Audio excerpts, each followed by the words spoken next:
Welcome you all to logical guessing and elimination trick program. So start करते हैं आज का लेक्चर। आज के लेक्चर में वी विल स्टडी जितने भी ट्रिक्स हैं उनको ब्रीफ में with some examples taking up question from the UPSC past year question paper. देखिए, the purpose of today's lecture is कि जितने भी ट्रिक्स अप्लाई होते हैं उनमें से मेजर ट्रिक्स मैं आपको आज बता दूं और ब्रीफ आइडिया दे दूं किस तरीके से उनका एप्लीकेशन है। क्योंकि जब हम डिटेल में उन ट्रिक्स को यूज करेंगे तो कई बार क्या होता है कि एक क्वेश्चन में not only one but multiple tricks लग रही होती हैं, है ना। तो सब ट्रिक्स का जब आपको शुरू से ही एक आइडिया हो जाएगा तो you will be able to apply multiple tricks in one single question as well. And एक बार जब आपको सारी ट्रिक्स का आइडिया एक साथ लग जाएगा तो जब आप अपने अभी प्रीलिम्स एग्जाम की प्रिपरेशन करेंगे तो you can also use those trick while solving the question paper. आप खुद भी उसे इंटरनलाइज कर सकते हैं, ठीक है। तो पहला ट्रिक स्टार्ट करते हैं। इसके पीछे की थ्योरी जो फर्स्ट ट्रिक है, जो मेजर ट्रिक है, वो मैं आपको बता चुका हूं। जनरलाइज कोरिलेटेड स्टेटमेंट है more probability to be correct and specific statement है less probability to be correct. तो जो वन मास्टर ट्रिक हमारा लास्ट लेक्चर था उसके पीछे का जो थ्योरेटिकल बैकग्राउंड है इस ट्रिक का वो मैं आपको लास्ट लेक्चर में बता चुका हूं। अगर आपने ना देखा हो तो वो आप देख सकते हैं। इसका एप्लीकेशन हम देखते हैं हम यूपीएससी के पीवाईक्यूज में। तो क्वेश्चंस जितने भी मैं लूंगा यूपीएससी के पीवाईक्यूज में लूंगा, वही इन ट्रिक्स की मोस्ट एप्लीकेबिलिटी है। तो regarding Atal pension Yojana which of the following statement is are correct. जितने भी हम क्वेश्चन सॉल्व करेंगे इस पूरे कोर्स के अंदर, व्हाट यू कैन डू कि जैसे कोई क्वेश्चन आपको दिखे तो you can pause the video and think about it's answer. तो उससे आपके पीवाईक्यूज भी सारे के सारे मेरे साथ ही प्रैक्टिस हो सकते हैं, है ना। तो you can also do that. मैं पॉज नहीं लूंगा वरना अननेसेसरीली वीडियो का लेंथ बढ़ जाएगा, है ना। तो आप अपनी साइड से वीडियो पॉज करके इस क्वेश्चन के बारे में सोच सकते हैं, उसके बाद you can listen about the explanation. तो देखिए, इस क्वेश्चन के अंदर अटल पेंशन योजना पूछ रहा है, 3 स्टेटमेंट दिया। It is a minimum guaranteed pension scheme mainly targeted at unorganised sector workers. Second statement, only one member of a family can join the scheme. Third है, same amount of pension is guaranteed for the spouse for life after subscriber's death. तो देखिए, मैं आपको हर तरीके के question कराऊंगा और rather than the question focus on the concept, क्योंकि ये लॉजिकल गैसिंग अंडरस्टैंडिंग के लिए है। This is not PYQ solution program, है ना। तो just check out this mainly targeted statement. इस स्टेटमेंट में मेनली टारगेटेड क्यों ऐड किया गया?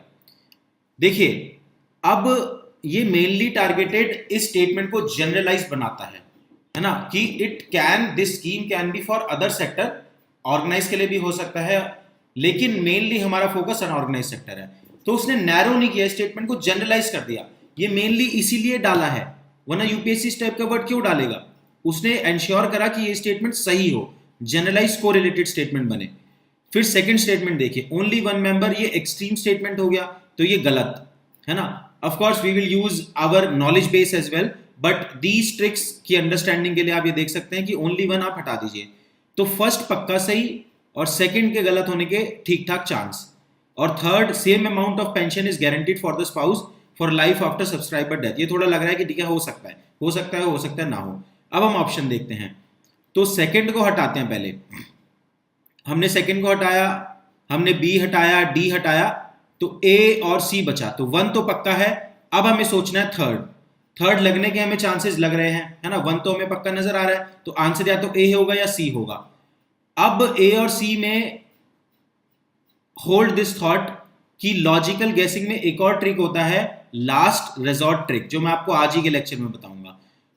उस ट्रिक को यहां पे फर्दर अप्लाई करके ए और सी में से you can reach to the conclusion कि सी इज द आंसर, है ना। तो answer will be C. Last resort trick और लगेगा आप यहाँ पे, जब मैं आपको अभी लेक्चर में आगे बता दूंगा तो वापस आके इस क्वेश्चन को देखेंगे, है ना। अभी जनरलाइज को रिलेटेड देखिए कि मेनली अगर उसने यूज किया है तो उसने जनरलाइज बना दिया, more probability to be correct. Only one member मतलब स्पेसिफिक बना दिया, नैरो बना दिया मतलब less probability to be correct, ठीक है। आगे चलते हैं। ये सीधा एग्जांपल है, this are the most common example. सारे एग्जांपल सारे पीवाईक्यू एक साथ नहीं लूंगा, अभी ब्रीफ दे रहा हूं क्योंकि ट्रिक्स का। तो consider the following statement, some species of turtle are herbivore, some species। तो some का मतलब क्या है? एक भी हो सकता है, 1000 भी हो सकता है, 1 लाख भी हो सकता है। तो जनरलाइज्ड हो गया ना, ओपन एंडेड हो गया, तो दिस इज जनरलाइज्ड। और कोरिलेटेड का क्या मतलब है? Turtle are herbivore, turtle herbivore हो सकते हैं, है ना। रिलेटेड है ये, ऐसा नहीं बोल रहा कि टर्टल आर गुड क्रिकेटर्स, है ना, तो वो नॉट रिलेटेड हो जाता। तो this is related because of turtle and herbivore, and this is generalise because of use of the word some. समझे आप? तो ये चारों जगह फिर आप देखिए सेम कॉन्सेप्ट अप्लाई हो रहा है, आंसर इज डी। ठीक है, तो ये जनरलाइज को रिलेटेड वाले का ब्रीफ हो गया। एक और ये वाला स्टेटमेंट देखिए, मैं आपको दिखाता हूं, बहुत ही अच्छे से आपको नजर आएगा यहाँ पे question. With reference to force labour Vishti in India during the Gupta period, which one of the following statement is correct? ठीक है, you can pause and see the question. It was considered as a source of income for the state, a sort of tax paid by the people. अब ये देखिए, it was totally absent in the Madhya Pradesh Kathiawar region of the Gupta empire. अब होता क्या है कि अगर आप प्रैक्टिकली सोचोगे कि फोर्स्ड लेबर है ना, फोर्स्ड लेबर है इंडिया में कहीं भी हो सकती है। आज के टाइम में भी हम बोले there is no forced labour in Delhi, the forced labour in Delhi is totally absent। ये हो ही नहीं सकता, कहीं ना कहीं तो चल रही होगी, कुछ ना कुछ तो छोटा मोटा एलिमेंट प्रेजेंट होगा। टू मेक श्योर कि ये स्टेटमेंट एक्सट्रीम बन जाए, टू मेक श्योर ये स्टेटमेंट बिल्कुल स्पेसिफिक बन जाए, this word has been added, totally absent। ज्यादा पुराने क्वेश्चन नहीं है, ये 2019 का क्वेश्चन है ना। तो टोटली absent डाला गया, मतलब ये पक्का गलत है, तो बी तो हट गया हमारा। फिर the forced labourer was entitled to weekly wages, ये तो रिलेटेड ही नहीं रहा। अगर वीकली वेज मिल रहे हैं तो फोर्स्ड लेबर का क्या मतलब है? फोर्स्ड लेबर थोड़ी हुई वो, फिर तो वेजेस मिल रहे हैं। ए और डी में you can come to this point कि ये बोल रहा था eldest son of the labourer was sent as the forced labour and it was considered a source of income for the state, a sort of tax paid by the people. तो इसमें थोड़ा common sense और थोड़ी knowledge use कर सकते हैं आप कि यार जो फोर्स्ड लेबर होती होगी है ना, वो कुछ ना कुछ तो जस्टिफिकेशन उसका स्टेट देता होगा, तो it is a kind of tax. तो ए इज द आंसर। और फैक्ट और कॉन्सेप्ट में अगर कहीं चूज करना हो, D is fact, D is a fact, understand this thing, D is not the concept. A option is concept. समझ आ रहा है ना ये बात आपको? कहीं भी अगर फैक्ट और कॉन्सेप्ट में चूज करना हो तो गो विद द कॉन्सेप्ट। 50-50 पे तो पहुंच गए ना हम यहाँ पे ए और डी में। अब हमें चूज करना है कि 50-50 में से क्या चूज करें। तो अगर ऐसी सिचुएशन में आप आ जाओ तो फैक्ट और कॉन्सेप्ट डाइकोटॉमी अगर एग्जिस्ट करती है तो go with the concept, until unless वो जो कॉन्सेप्ट है वो बिल्कुल एब्सर्ड साउंड कर रहा हो। ये कॉन्सेप्ट एब्सर्ड तो नहीं साउंड कर रहा ना, रिलेटेड लग रहा है ये फोर्स लेबर से, तो गो विद ए, है ना। तो इसी तरीके से you will take the decision in 50-50। जो 50-50 में लोग फंस जाते हैं और वहां पे एफिशिएंसी लो रहती है ना, ये सब चीजें ही आप अप्लाई करेंगे वहां पे। तो ये पहला ट्रिक जनरलाइज कोरिलेटेड वाला मैंने आपको समझाया। अब चलते हैं सेकंड ट्रिक के पास। सेकंड ट्रिक बहुत इंटरेस्टिंग ट्रिक है, कॉमन सेंसिकल सा ही है ना, लेकिन इंटरेस्टिंग है बहुत। काफी सारे question you can solve from this.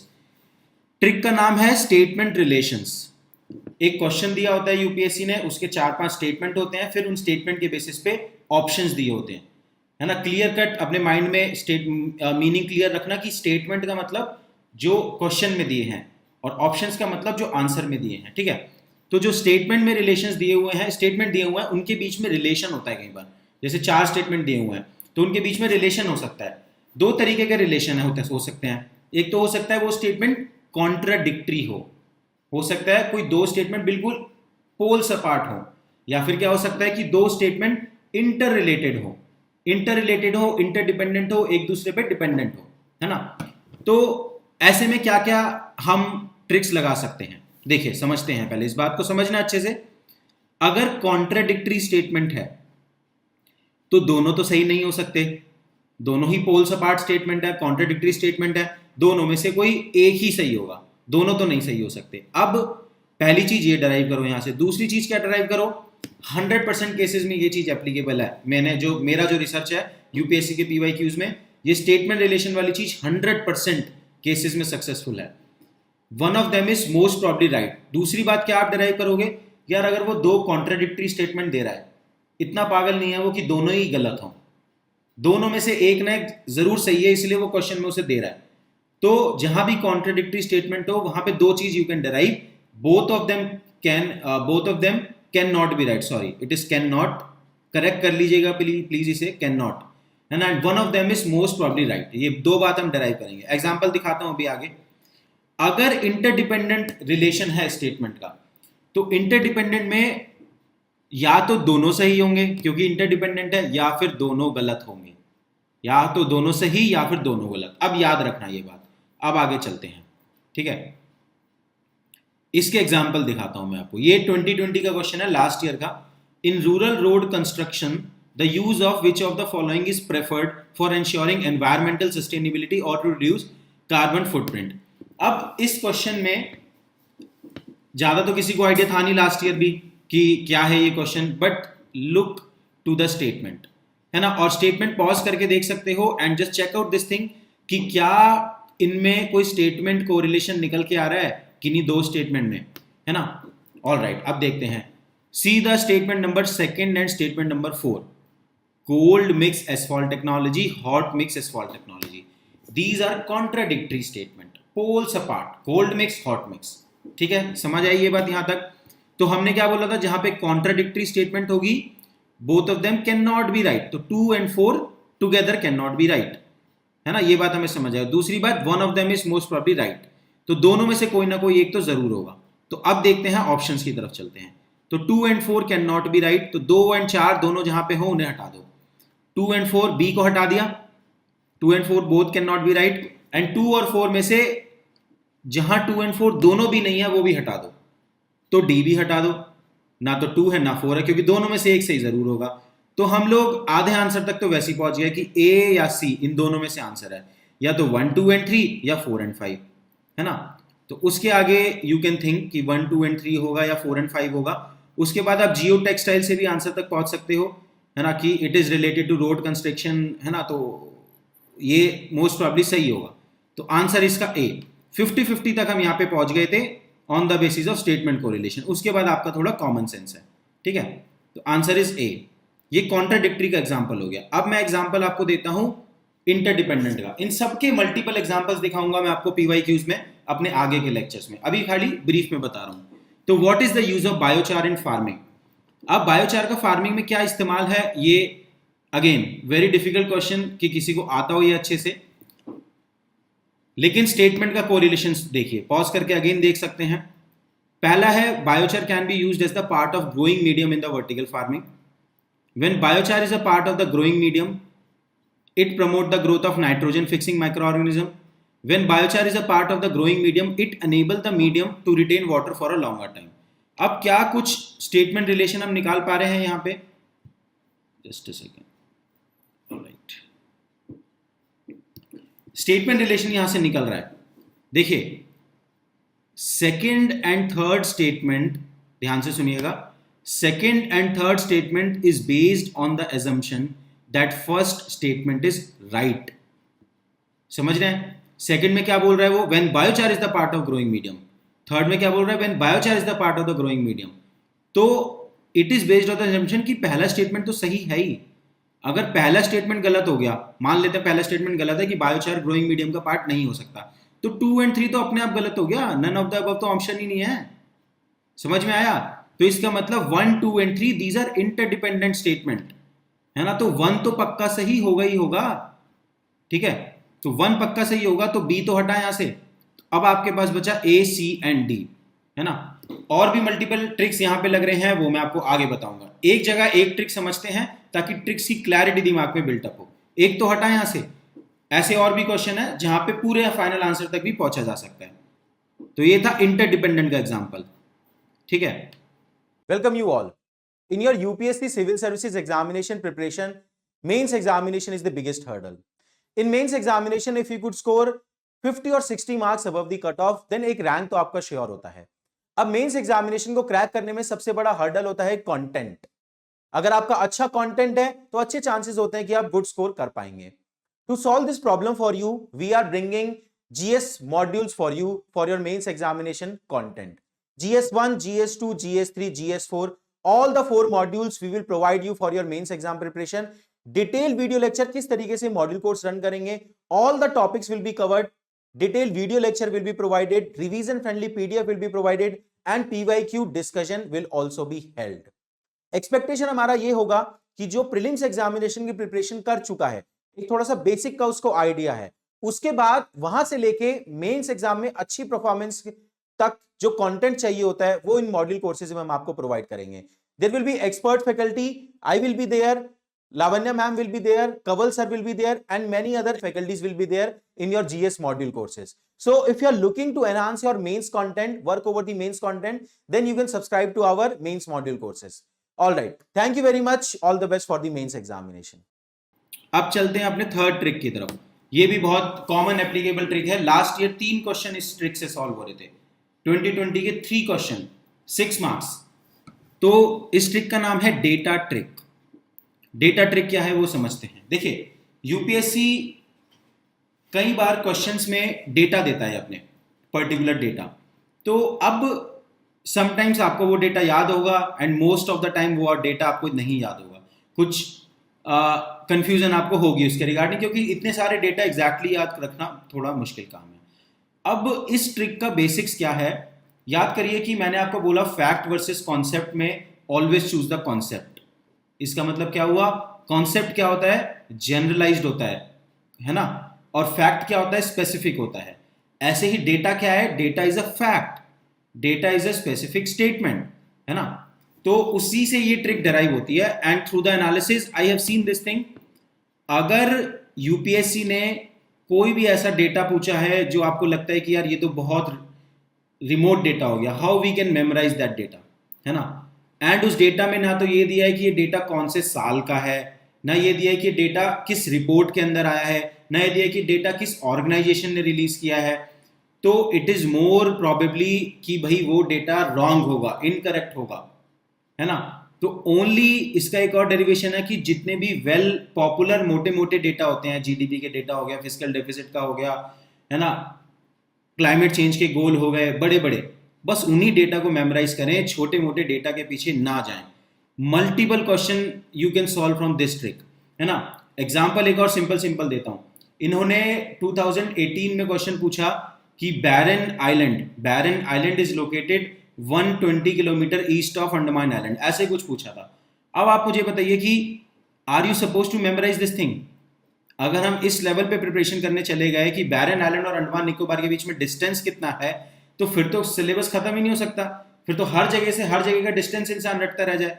This is very remote data, ये रॉन्ग था पेपर में, है ना। ऐसे ही मैं आपको और कुछ एग्जांपल देता हूं।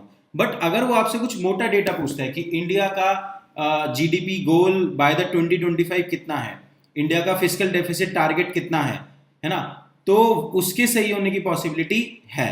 लेकिन जो रिमोट डेटा है और बहुत सारे डेटा हैं, उनकी तो पॉसिबिलिटी हमेशा जीरो मान के चलिए, है ना। हमेशा मैं तो अगेंस्ट में टिक करता हूं in most of the cases. मतलब एक्यूरेसी यहाँ पे मैंने आपको 70% एक्यूरेसी कमिट की है। इस डेटा ट्रिक की और स्टेटमेंट रिलेशन वाली ट्रिक की एक्यूरेसी मोर देन 70% है ना। आते हैं क्वेश्चंस की तरफ डेटा ट्रिक के। With reference to Astrosat, the astronomical observatory launched in India, which of the following statement is are correct? Other than USA and Russia, India is the only country to have launched a similar observatory into space. This was the major news that year कि India ने बहुत कुछ बढ़िया सा काम किया है ना। अब सेकंड स्टेटमेंट देखिए आप डेटा ट्रिक समझने के लिए। AstroSat is a 2000 kg satellite placed in an orbit at 1650 kilometer above the surface of the earth. This is remote data. This is not common well known data, और ये याद भी नहीं रहेगा आप कितनी भी कोशिश कर लो। This data is wrong. Answer इसका डी है, फर्स्ट भी एक्सट्रीम हो गया था, आंसर इज डी। तो ये डेटा रॉन्ग हो गया। तो बैरन आइलैंड वाला डेटा भी रॉन्ग था। एक दिमाग में पिक्चर बनाना शुरू कीजिए। एक उन्होंने डेटा पूछा था IRNSS जो इंडिया का नेविगेशन सैटेलाइट सिस्टम है, वो इंडिया के बॉर्डर के पार का कितना एरिया कवर करता है, ये किसको याद होगा, वो भी रॉन्ग था। तो एस्ट्रोसैट ये डेटा भी रॉन्ग था। आगे चलते हैं और इसके मैं एग्जांपल दूंगा आपको ताकि आपके दिमाग में क्लैरिटी आए। This question is the best example to understand this trick. With reference to the agreement at the UNFCCC meeting in Paris in 2015, which of the following statement is are correct? पहला statement है, the agreement was signed by all the member countries of the UN and it will go into effect in 2017. चलिए, है ना। अब ये effect में कब आएगा ये आपको सोचना पड़ेगा। दूसरा डेटा देखते हैं। The agreement aims to limit the greenhouse gas emissions so that the rise in average global temperature by the end of this century does not exceed 2 degree Celsius or even 1.5 degree Celsius above pre-industrial level. अब this is well known data. Second point is well known data ना, आपको भी पता होगा ये कि 2 degree का target है, 1.5 तक कोशिश करेंगे। ऐसे डेटा सही फिर भी हो सकते हैं। But check out the third, developed countries acknowledge their historical responsibility in global warming and committed to donate $1000 billion, ये तो बहुत ज्यादा हो गया वैसे ही, फ्रॉम 2020। तो थर्ड भी रॉन्ग है यहाँ पे, ठीक है। आंसर इसका बी है 2 ओनली, थर्ड भी रॉन्ग एंड फर्स्ट भी रॉन्ग, है ना। तो कॉमन डेटा सही होने की पॉसिबिलिटी है, रिमोट डेटा सही होने की पॉसिबिलिटी बहुत कम है। आंसर इज बी ओनली, ठीक है। और एग्जांपल देता हूं मैं आपको ताकि आपको और क्लैरिटी आए यहाँ पे। ये 2020 का क्वेश्चन है, लास्ट ईयर का, ठीक है। 36% of India's district are classified as over exploited और critical by the central ground water authority, है ना। अब यहाँ पे मुझे आप यही बताइए, ये कौन से साल का डेटा है? हर साल क्रिटिकल डिस्ट्रिक्ट अलग क्लासिफाइड होते होंगे ना, and who are suppose to memorise this data कि कितने % डिस्ट्रिक्ट इंडिया में क्रिटिकली ओवर एक्सप्लॉइटेड हैं with respect to ground water, और ये कौन से साल का है ये तो पता ही नहीं है ना। और किस रिपोर्ट में दिया है? सेंट्रल ग्राउंड वाटर अथॉरिटी कितनी रिपोर्ट निकालता होगा, हर जगह कुछ ना कुछ बोलते होंगे, वो किसी प्रेस कॉन्फ्रेंस में बोला है, कैसे बोला है। तो this data is remote data and इसकी पॉसिबिलिटी रॉन्ग की ही है। तो फर्स्ट इज रॉन्ग, ए और डी गया, आंसर बचा बी और सी में से। तो 2 तो पक्का है, 3 के बारे में सोचना है। India is the largest area under ground water irrigation in the world, ये आप सोच के देखिए, है ना। मैं आपको डेटा ट्रिक के लिए क्वेश्चन कराया था, अब डेटा ट्रिक प्रॉब्ली आपको थोड़ी सी क्लैरिटी आई होगी। अब ये एक और बहुत इंटरेस्टिंग ट्रिक है। देखिए पर्सनली मैं बोलता हूं कि ये मेरे लिए सबसे ज्यादा यूजफुल ट्रिक रही है ना। थोड़ा सा बैकग्राउंड बताता हूं इसका मैं आपको। होता क्या है कि स्टूडेंट प्रीलिम्स एग्जामिनेशन जो लोग स्ट्रगल कर रहे हैं specially, this sit with this mindset कि जो हम पढ़ के जा रहे हैं उसी में से आएगा, जो और वैसा का वैसा आएगा। आता तो उसी में से ही है रिलेटिवली, बट ऐसा का ऐसा नहीं आता। होता क्या है कि आप सब्जेक्ट वाइज चीजें पढ़ रहे हैं और वहां पे किसी भी तरीके से क्वेश्चन फ्रेम किया जा सकता है।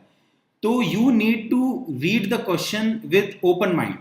माइंड बिल्कुल ओपन अप होना चाहिए कि देखते हैं, सोचते हैं, कुछ निकालने की कोशिश करते हैं यहाँ से कि कुछ निकल के आए बढ़िया सा, कुछ रिलेट करते हैं।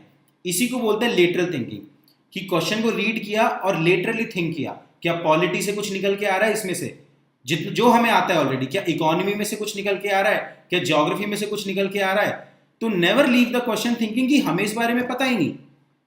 That question might get solved very easily by using the lateral thinking, कि कोई और कॉन्सेप्ट से उसका आंसर निकल जाए। एग्जाम्पल्स स्टार्ट करते हैं। Example, consider the following statement. Petroleum and natural gas regulatory board is the first regulatory body setup by the government of India. ये हो गया। अब मुझे आप लेटरल थिंकिंग अप्लाई करके मैं आपको बताता हूं।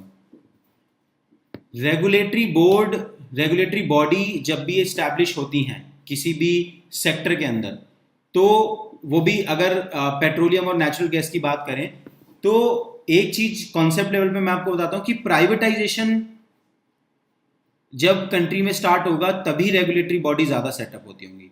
And India being a developing country और जिस टाइप की इकोनॉमी हम लेके चले थे 1947 में, it is very rare possibility कि पेट्रोलियम और नेचुरल गैस हमने सबसे पहले प्राइवेटाइज किया हो और वहां पे रेगुलेटरी बोर्ड बनाया हो, है ना। तो through this information you can reach to the conclusion कि first statement is wrong statement. It cannot be first regulatory body.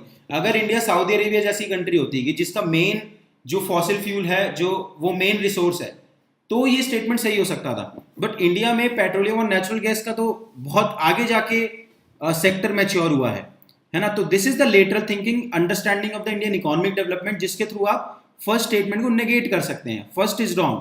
Second क्या है? One of the task of this board is to ensure competitive market for gas, है ना। ये basic concept है कि हर regulatory body का जो main function है वो यही होता है कि मार्केट फोर्सेज जो है प्राइवेटाइजेशन करने के बाद वो मार्केट फोर्सेस उस सेक्टर में एफिशिएंसी लेके आए, तो कॉम्पिटिटिव मार्केट बनी रहे फॉर द गैस, है ना। तो this is right, 2 is right, 1 is wrong, है ना। थर्ड थोड़ा फैक्चुअल है, तो देखते हैं। तो फर्स्ट आप हटा दीजिए, फर्स्ट हमने हटाया, उसी से बी आ गया यार आंसर, 2 और 3। फर्स्ट आया, फर्स्ट हटाया, आंसर सीधा बी। तो सीधा लेटरल थिंकिंग से आंसर निकल के आ रहा है इसका, ठीक है। एंड एक और इंटरेस्टिंग फैक्ट बताता हूं, जब मैं क्वेश्चन ये मैंने खुद ने अटेम्प्ट दिया था, है ना, इसी तरीके से अटेम्प्ट किया था मैंने और सही भी हुआ था क्वेश्चन। तो the thing which came to my mind is कि पेट्रोलियम और नेचुरल गैस रेगुलेटरी बॉडी ना समवेयर अराउंड 1990 बनी होगी, जब हमने प्राइवेटाइजेशन किया होगा और जो बड़े बड़े मेजर सेक्टर थे जो गवर्नमेंट के कंट्रोल में थे, है ना, उनको जब हमने लिबरलाइज और प्राइवेटाइज करना स्टार्ट किया होगा तब ये बना होगा 1990 के आसपास। And just check out the date for establishing the petroleum and natural gas regulatory body, है ना, तो यू विल रियलाइज कि हाँ ये तो उसी के अराउंड है। तो कॉन्सेप्ट वर्क करते हैं, लेटरल थिंकिंग वर्क करती है। एक और another great example of lateral thinking, ये भी 2019 का क्वेश्चन है। Which one of the following suggested that the governor should be an eminent person from outside the state and should be a detached figure without intense political link और should not have taken part in politics in the recent past. अब ये question specific recommendation है किस committee की, ये आपसे पूछ रहा है। इन सारी कमेटी को देखिए आप, first ARC, Rajamannar committee, Sarkaria commission, national commission to review the working of the constitution, है ना। अब इनमें से किसकी ये रिकमेंडेशन हो सकती है?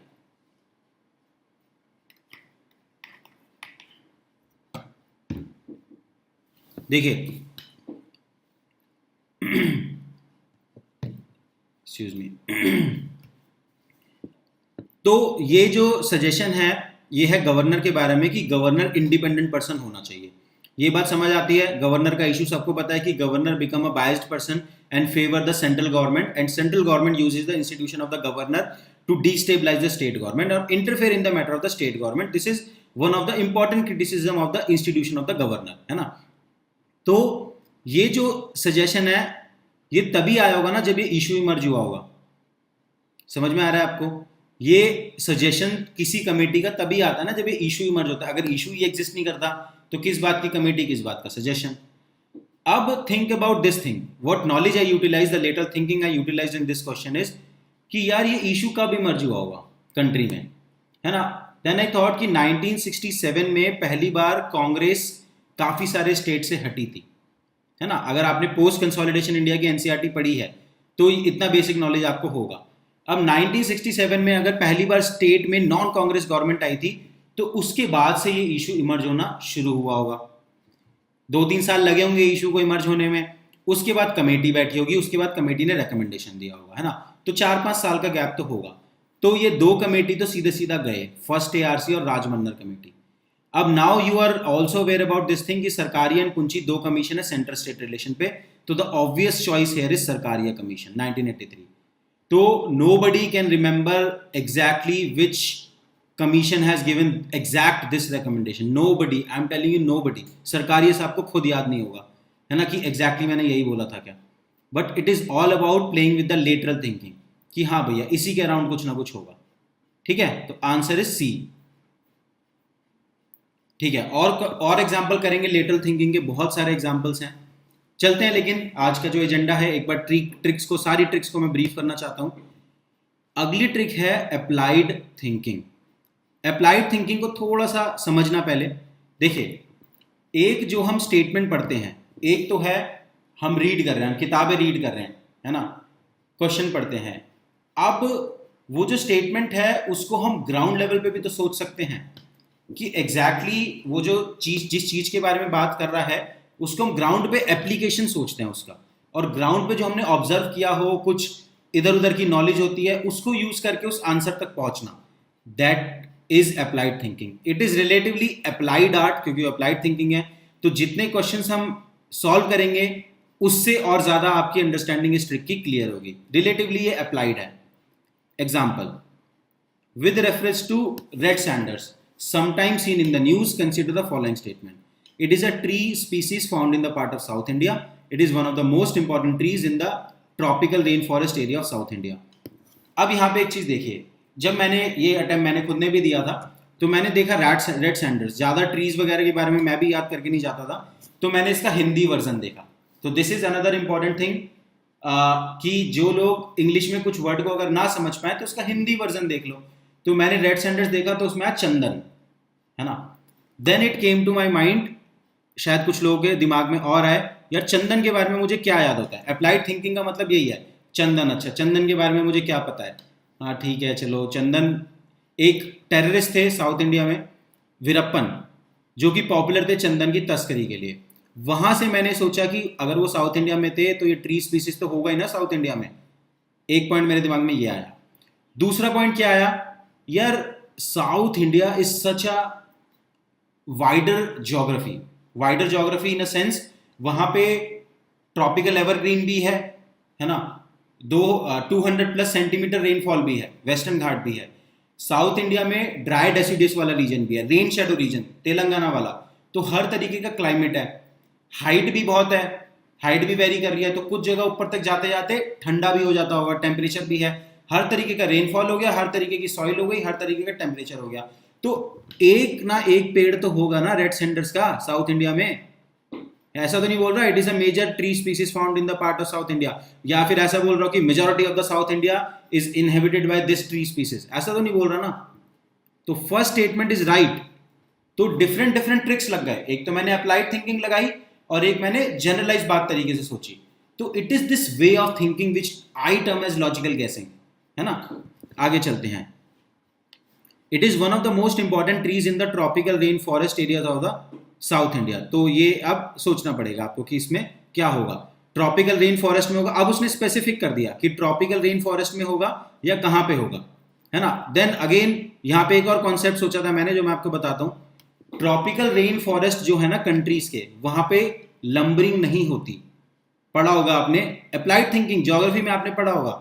वहां पे पेड़ों को नहीं काटा जाता, पेड़ों को काट के यूज नहीं किया जाता, है ना। जो डेसिडियस फॉरेस्ट है वहीं पे पेड़ को काट के ज्यादा यूज किया जाता है, क्योंकि ट्रॉपिकल रेन फॉरेस्ट की जो डेंसिटी है बहुत ज्यादा है ना।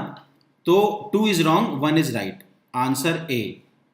तो अप्लाइड थिंकिंग आई थिंक आपको समझ आया होगा। मल्टीपल क्वेश्चन सॉल्व करेंगे throughout this course to give you an exact idea about what it means. अगला क्वेश्चन, ये भी 2020 का लास्ट ईयर का ही क्वेश्चन है। With reference to India's desert national park which of the following statement are correct. ठीक है, तो डेजर्ट नेशनल पार्क की बात हो रही है। It is spread over 2 district, बहुत मुश्किल है ये इस स्टेटमेंट को पता होना। There is no human habitation inside the park. It is one of the natural habitat of green Indian bustard, ये भी हो सकता है। 2 देखिए लेंगे, there is no human habitation inside the park. Statement को अपने बायसेस की नजर से मत देखा कीजिए, मैं बहुत बार समझाता हूं। स्टेटमेंट जो दिया है उसको वही समझिए। सिंपल सा ये सोच के देखिए, ये कह रहा है there is no human habitation inside the park. ऐसा कौन सा देश का नेशनल पार्क है जिसके अंदर कोई ह्यूमन ही नहीं रहता? कोई तो रहता होगा, फॉरेस्ट ब्यूरोक्रेसी तो रहती होगी। जिम कॉर्बेट नेशनल पार्क हर कोई जाना चाहता है, वहां पे रात को स्टे करना चाहता है ना। तो अप्लाइड थिंकिंग, क्या कोई तो रहता होगा? हाउ इज दैट पॉसिबल कि कोई भी ना रहता हो? आपसे वो ये तो नहीं पूछ रहा कि there is no human habitation allowed inside the park, ऐसा तो नहीं पूछ रहा। कोई तो रहता होगा। तो there is no human habitation inside the park, it is if you think in an applied manner it is not possible. कोई तो होगा उसका ध्यान रखने के लिए, है ना। तो 2 इज रॉन्ग, 2 को रॉन्ग करते ही आंसर आ रहा है इसका सी। C is the answer. ये 2020 का क्वेश्चन है, ठीक है। तो ये अप्लाइड थिंकिंग वाला ट्रिक हो गया। Another very interesting trick which is based on pure logic and the game of probability. 6th trick है ये, the last resort trick. Last resort trick में क्यों बोलता हूं इसको, पहले ये समझाना चाहूंगा कि इस ट्रिक को ना बिल्कुल अंत में यूज करें, जब सब कुछ तिगड़मबाजी नॉलेज वगैरह सारी कुछ लगा लें और फिर भी ये हो गया कि भैया हम तो 50-50 पे ही फंसे हैं, अब हमें नहीं समझ आ रहा हम क्या यूज करें, है ना, हम कहाँ टिक करें। बिल्कुल अक्कड़ बक्कड़ बम्बे वो वाली सिचुएशन है, तब भी इसको यूज कर सकते हैं आप, है ना। और या फिर इस ट्रिक को एज ए सप्लीमेंट यूज कर सकते हैं कि यू हैव आइडिया कि भाई शायद इन ए और सी में से शायद सी आंसर हो, तो लास्ट रिजॉर्ट का भी लॉजिक लगा के देख लो, उससे और डिसीजन लेने में आसानी हो जाती है ना। तो this is the applicability, not in the starting but only when you are stuck at the end, है ना। इसलिए मैं इसको लास्ट रिजॉर्ट ट्रिक बोलता हूं। क्या है वो ट्रिक? ट्रिक ये है, देखिए ये क्वेश्चन दिया है, इसके स्टेटमेंट है और ये इसके ऑप्शंस हैं, ठीक है। अब जो कि मैं आपको पहले लेक्चर में मैंने आपको बोला था कि prelims examination is the game of probability, है ना। वो गेम ऑफ प्रोबेबिलिटी क्या है कि अगर ये जो ऑप्शंस दिए हैं इसमें हम देखते हैं 1 1 1 1 इज एट द 3 प्लेस, तो प्रोबेबिलिटी के नजरिए से 75% प्रोबेबिलिटी है कि 1 सही होगा। अंधा तुक्का बोल रहा हूं मैं, आंखों पे पट्टी लगा लो, बस ऑप्शंस देखो। 2 2 2 2 3 जगह है, मतलब 2 की पॉसिबिलिटी 75% है। 3 3 3 2 ही जगह है, मतलब इसकी पॉसिबिलिटी 50% है। 4 4 4 4 की पॉसिबिलिटी कितनी हो गई? 75%। इसमें तो सबसे लीस्ट किसकी आ गई? 3 की। 3 इज एट 50%, तो 3 तो हटा दो, तो 3 के सही होने के चांस कम हो गए। इसके मल्टीपल तरीके से यूजेस होंगे, मैं अभी आपको ट्रिक समझा रहा हूँ। तो 3 के 50% हो गए, 3 को हटाते हैं, सबसे लीस्ट इसी के हैं, तो 3 देखते हैं, 3 हमने हटाया। अब देखते हैं सी या डी में से आंसर। तो 1 और 4 तो हो गया, अब 2 के बारे में सोचते हैं। तो 2 की भी 75% थी, तो जिसकी प्रोबेबिलिटी 75% तक है उसको सही मानिए, उसके सही होने के चांस ज्यादा हैं। तो इन तीनों की 75 है, आंसर इज सी, आंसर इसका सी ही है। आप इसको पढ़ भी सकते हैं, ये आपकी नॉलेज से भी सॉल्व हो सकता है। मैंने आपको बोला आप ट्रिक समझ लीजिए, उसको यूज कैसे करेंगे वो एग्जामिनेशन की सिचुएशन पे डिपेंड करेगा, ठीक है। तो 75 आंसर इज सी, ठीक है। आगे चलते हैं, समझाने के लिए था, और भी आगे आपके सामने आती रहेंगी ऐसी ऐसी situation. With reference to an initiative, last resort trick का ही एक और example. With reference to an initiative called the economics of ecosystem and biodiversity, which of the following statement is are correct. 3 statement दिए हैं। It is an initiative hosted by the UNEP, IMF, world economic forum. ऐसे जितने भी organisation देता है ना, कि कोई इनिशिएटिव पूछता है, कोई रिपोर्ट पूछता है जो मल्टीपल ऑर्गेनाइजेशन की हो, और वो ऑर्गेनाइजेशन भी एक सेक्टर की ना हो, अलग अलग सेक्टर की हो, तो वो गलत होगा ही होगा, गलत होगा ही होगा। देखिए UNEP, IMF, world economic forum, ऐसा कोई कोऑर्डिनेशन ये आपस में बिठा लें, it is very rare thing, है ना। तो फर्स्ट इज रॉन्ग, है ना, फर्स्ट इज रॉन्ग। 2 और 3 देखते हैं। तो फर्स्ट रॉन्ग हो गया, आप आए बी और सी में, तो बी और सी में 3 तो पक्का है, तो 3 की हमें टेंशन नहीं लेने दी, फिर भी पढ़ लेते हैं। It presents an approach that can help decision maker recognise, demonstrate and capture the value of ecosystem and biodiversity, वो नाम से भी समझ आता है। 2 देखते हैं, अब हमें 2 पे डिसाइड करना है, हम अटक गए बी और सी में। यहां आती है लास्ट रिजॉर्ट ट्रिक। 2 आपने रीड किया, it is a global initiative that focus on drawing attention to the economic benefit of biodiversity. अब आपको ये लग रहा है ये जनरलाइज्ड भी है, it is just talking about drawing the attention, कोई बड़ा गेम तो खेलने को कह नहीं रहा, अटेंशन लेके आनी है, इतना तो कर ही रहा होगा, नाम से समझ आ रहा है। बट ऑल्सो चेकआउट कि 2 कितनी जगह है, 2 पे ही तो अटके ना हम, तो 2 यहां है, 1 2 3, 2 का मतलब 75%, 75% में we will go with 75 not 50, और जनरलाइज वाली बात भी एप्लीकेबल हो रही है। तो it helps us in taking the decision in the examination hall कि हाँ इसी की पॉसिबिलिटी ज्यादा है, इसी को टिक करते हैं। Answer is C, C is the answer.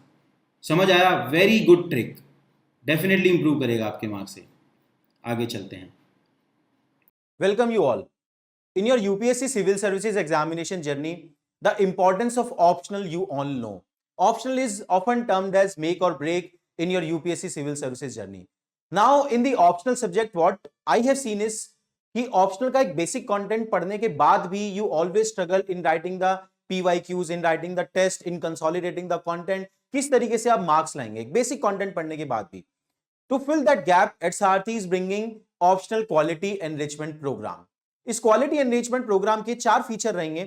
यहां पे हम आपको लाइव आंसर राइटिंग सेशन में more than 40 plus live answer writing session will be there.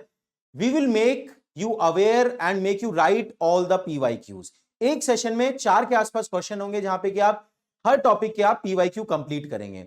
जो आपका फैकल्टी है, जो आपके टीचर हैं, वो आपको बताएंगे कि इस पर्टिकुलर टॉपिक के बारे में कैसे सोचना है। लाइव सेशन में उसका आंसर आप लिखेंगे और सेशन के एंड में model answer will be discussed. ठीक है, तो approximately 200 question we will write from the PYQs in these live answer writing session. That is the first feature. Secondly, once you are done with the PYQ answer writing, you can write the test. तो test series will also be part of this quality enrichment programme. इसके साथ साथ third component आता है आपका mentorship.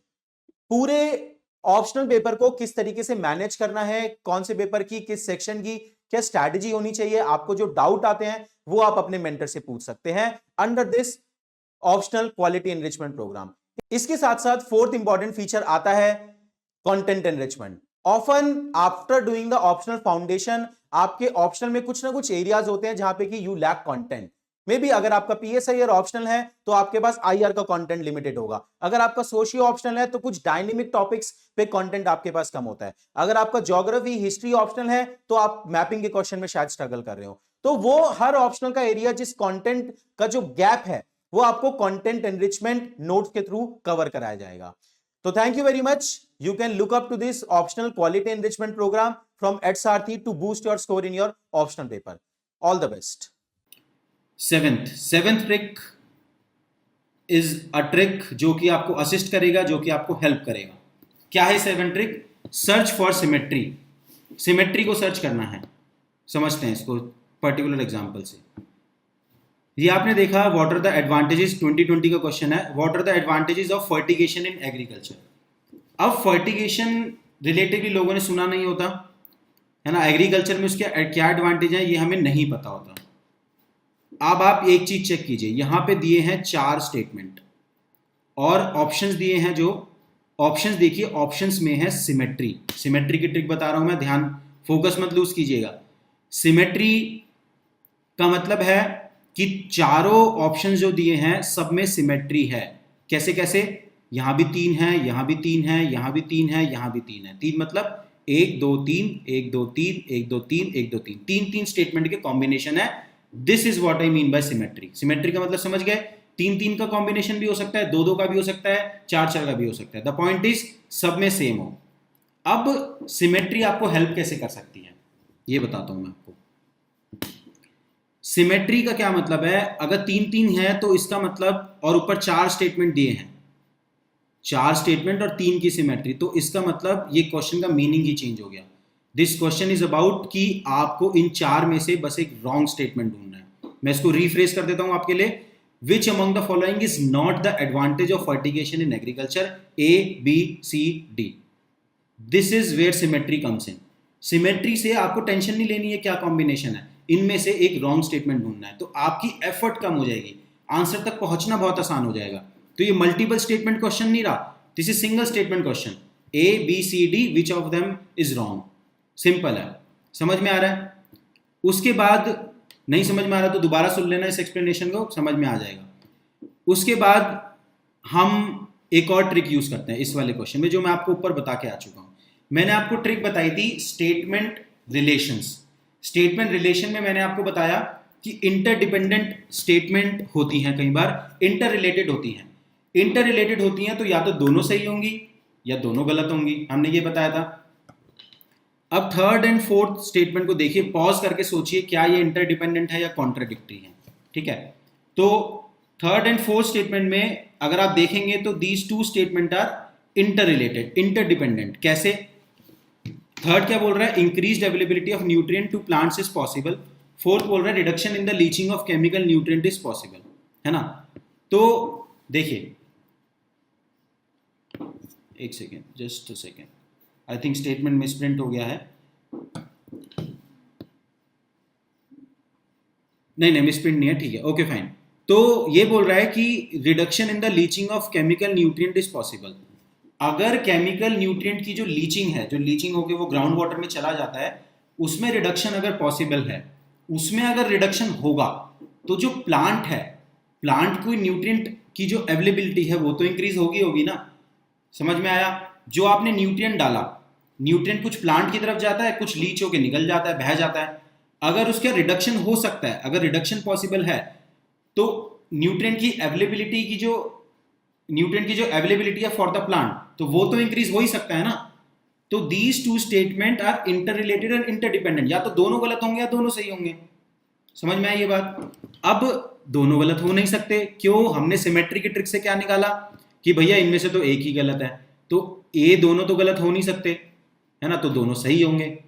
तो एक trick से हमें अगर फर्टिगेशन का कुछ आइडिया भी नहीं है तो हम बस इस बात पे पहुंच गए, इन दोनों में से कोई एक गलत है, बस we have reach to the 50-50। उसके बाद आप थोड़ा दिमाग भी लगा सकते हैं और आप ये भी देख सकते हैं कि ये रिलेटेड है इस बात से। एग्रीकल्चर में ये एक प्रॉब्लम है एल्कलिनिटी, तो वो सॉल्व कर सकता है उसको, इट इज एटलीस्ट एडवांटेज।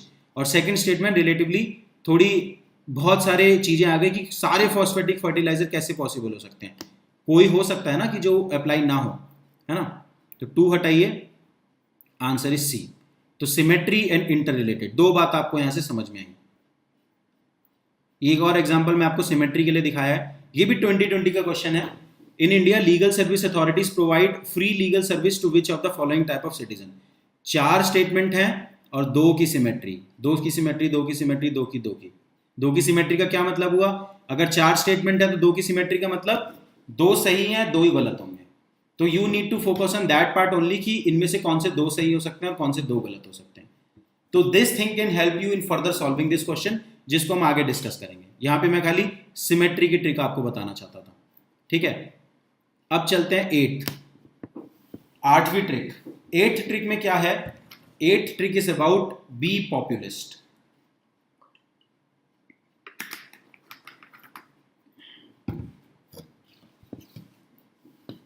देखिए, यूपीएससी जो भी एग्जामिनर पेपर बना रहा है वो कॉमन मटेरियल यूज कर रहा है, वो कॉमन टॉपिक्स पे ज्यादा क्वेश्चन फ्रेम कर रहा है ना। एंड आपको स्पेशली उस पार्ट में जो कि रिमोट है, रिमोट मतलब जैसे मान लीजिए आर्ट एंड कल्चर हो गया, है ना। आर्ट एंड कल्चर में वो डेप्थ में नहीं पूछते हैं ज़्यादा। आर्ट एंड कल्चर में यूपीएससी भी कोई ज़्यादा रिसर्च करके तो बनाता नहीं होगा क्वेश्चन, फैक्चुअल चीज़ें हैं। जैसे कोई रिमोट बिल्कुल ही स्कीम पूछ ली गवर्नमेंट की जिसके बारे में आपको ज़्यादा आइडिया नहीं है, ऐसे में मैं आपको सजेस्ट करूंगा कि बी पॉपुलिस्ट। बी पॉपुलिस्ट मतलब जो मोस्ट कॉमन नॉलेज है, मोस्ट कॉमन थिंकिंग से जो आंसर निकल के आ रहा है, मोस्ट हर्ड ऑप्शन है, उसको टिक करके आए। मोस्ट हर्ड मतलब ज़्यादा आपने न्यूज़ में सुनी हो, उसी के सही होने की ज़्यादा पॉसिबिलिटी है। समझ में आई ये बात? अब इसका एग्जाम्पल देखते हैं, एग्जाम्पल से ही आपको क्लियर होगा। ये 2020-2020 का क्वेश्चन है। Who among the following rulers advised his subject through this inscription, है ना। ये आप रीड कर सकते हैं पॉज करके। आई थिंक आपने रीड कर लिया। तो अब आप मुझे ये बताइए कि अपने इंस्क्रिप्शंस के थ्रू कौन सा रूलर अपने सब्जेक्ट को ऐसे रिलीजियस टॉलरेंस ब्रदरहुड की एडवाइस देता है। Who is the most popular among these? कौन है most popular? Ashoka. Simple answer is Ashoka. You can apply this thing in art and culture multiple times. मैं आपको बहुत एग्जांपल दूंगा, इतना इंटरनलाइज करा दूंगा कि अशोका के अलावा हिम्मत नहीं होगी आपकी कि आप किसी और को टिक कर पाए। पता तो किसी को नहीं है, एग्जैक्ट किसी को याद नहीं है ये। अगर एग्जैक्ट याद है तो करो टिक, बट होगा ही नहीं, है ना। इसीलिए मोस्ट पॉपुलर को चूज करके आइए, अशोका। अशोका ही सही आंसर है, ठीक है। आगे बढ़ते हैं। अशोका होता, अकबर होता तो अकबर हो जाता आंसर। राष्ट्रीय गरिमा अभियान, ऐसा ही क्वेश्चन है, ये आया था 2016 में आया था। राष्ट्रीय गरिमा अभियान इज अ नेशनल कैंपेन। अब ये गरिमा का मतलब इज्जत हो गया काइंड ऑफ, है ना। तो आप देख सकते हैं चारों statement are related to marginalize section of the society, चाहे डेस्टिट्यूट पर्सन हो या सेक्स वर्कर हो या मैनुअल स्कैवेंजर हो या बॉन्डेज लेबर हो। बट आप मुझे एक चीज बताइए, इन चार में से पब्लिक स्फेयर में किसके बारे में ज्यादा बात होती है? डेस्टिट्यूट पर्सन या फिर सेक्स वर्कर या फिर मैनुअल स्कैवेंजर या फिर बॉन्डेज और रिहैब, जो बॉन्डेड लेबर है उनके बारे में। बॉन्डेड लेबर पे कोई ध्यान नहीं देता, सेक्स वर्कर पे पब्लिक स्फेयर में भी कोई कन्वर्जेशन एग्जिस्ट नहीं करती। It is the manual scavenger. The more focus of the government is on the manual scavenger, है ना। तो आंसर इज सी। उन्हीं के बारे में कोई ऐसा अभियान चलाया जा रहा है ना। तो मोर पॉपुलर को टिक करके हैं। पता तो नहीं था उस साल किसी को ये, क्योंकि इतना न्यूज में नहीं था, ठीक है। अब चलते हैं नाइन्थ ट्रिक की तरफ। नाइन्थ ट्रिक है check counter statement and finding the odd one out. इसको मैं आपको समझाता हूं। देखिए, अगर आपको ये नहीं समझ आ रहा है क्वेश्चन में कि क्या ये स्टेटमेंट जो दिया है वो सही होगा या गलत होगा, तो आप उसकी जो काउंटर स्टेटमेंट है, जो उसकी उल्टी स्टेटमेंट है, उसके बारे में सोचिए कि वो सही होगी या गलत होगी। अगर उसकी काउंटर स्टेटमेंट सही है तो पॉसिबिलिटी है कि जो ओरिजिनल स्टेटमेंट थी वो गलत होगी। अगर उसकी काउंटर स्टेटमेंट गलत है तो हो सकता है कि जो ओरिजिनल स्टेटमेंट है वो सही हो। समझ आता है? ये एक तरीके का सोचने का तरीका है ये। उसके बाद आगे है finding the odd one out, जो इसी टाइप की चीज है कि बहुत सारे जो ऑप्शन दिए हों उसमें कई बार ऑड वन आउट हो जाता है कि एक बिल्कुल स्टैंड आउट दिखता है कि यार ये तो इनसे रिलेटेड नहीं है या फिर ये तो इनका एनिमी है, वही आंसर होने की ज्यादा पॉसिबिलिटी है, ठीक है। अब देखते हैं इसका application. Which of the following is not a member of GCC, gulf cooperation council. अब इनमें अगर आप देखेंगे ईरान, सऊदी अरेबिया, ओमन, कुवैत। अगर आपको जीसीसी के मेंबर भी याद नहीं है तो you can have a brief idea कि भैया ईरान और सऊदी अरेबिया तो लाइक एनिमी है ना, और जो बाकी गल्फ के मेंबर है ओमन, कुवैत, इन सब ये सब तो कॉपरेट करते ही हैं। तो ऑड वन आउट यहाँ पे हो गया ईरान। थोड़ा नॉलेज का बेस यहाँ पे चाहिएगा, ईरान हो गया, है ना। अब एक और चीज यहाँ पे ये एग्जांपल देख लेते हैं। In the context of any country which one of the following would be considered as part of its social capital. अब इसमें काउंटर स्टेटमेंट को सोचते हैं। तो ये 2000 आई थिंक 18 या 19 का क्वेश्चन है। तो सोशल कैपिटल आपसे पूछ रहा है कि इनमें से किसको कंसीडर करेंगे, the proportion of literates in the population, एक तो ये हो गया। इसकी काउंटर स्टेटमेंट सोचते हैं। काउंटर स्टेटमेंट क्या हो गई कि जो इलिटरेट हैं वो सोशल कैपिटल नहीं है। ये तो बड़ा स्टेटमेंट हो गया, बहुत सारे लोग इलिटरेट हैं जो पता नहीं क्या क्या कर रहे हैं लाइफ में, सोशली इतना ज़्यादा कंट्रीब्यूट कर रहे हैं, होते हैं ना ऐसे लोग इंडिया में, तो ये नहीं हो सकता। उसके बाद देखते हैं B, the stock of its building other infrastructure and machine, ये तो पता लग रहा है सोशल कैपिटल तो नहीं है, ये फिजिकल कैपिटल है। फिर देखते हैं the size of population in the working age group. Working age group क्या है इंडिया में, 60 ईयर्स तक या 54 ईयर तक जो भी है, उसके आगे के जो लोग हैं they are not social capital. Counter statement का मतलब ये हुआ ना, तो इसका मतलब हमारे प्राइम मिनिस्टर मोदी जिनकी एज 60 से ज़्यादा है, जो वर्किंग एज ग्रुप में नहीं आते, they are not our social capital. हो सकता है ऐसा, तो ये स्टेटमेंट भी रॉन्ग हो गया। ठीक है, डी देखते हैं, the level of mutual trust and harmony in the society. तो अब इसका काउंटर स्टेटमेंट सोचिए कि जो डिसट्रस्ट है, जो हार्मनी नहीं है, लॉ एंड ऑर्डर सिचुएशंस है, क्या वो सोशल कैपिटल है? नहीं, पक्का वो नहीं है। कॉम्युनलिज्म की फीलिंग हो गई, तो इसकी जो काउंटर स्टेटमेंट है वो सही होगी। Answer is D.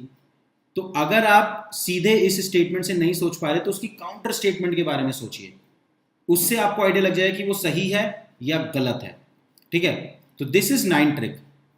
तो ये 9 ट्रिक मैंने आपको आज के लेक्चर में बता दी है। ठीक है ना, आई होप ये लेक्चर आपको पसंद आया होगा। जरूर इस वीडियो के नीचे कमेंट करें कि आपको अगर ट्रिक्स के बारे में कोई डाउट हो। ये सब ट्रिक को और जो बची ट्रिक है उन्हें भी हम आगे आगे कंप्लीट करेंगे। And thank you for your cooperation guys.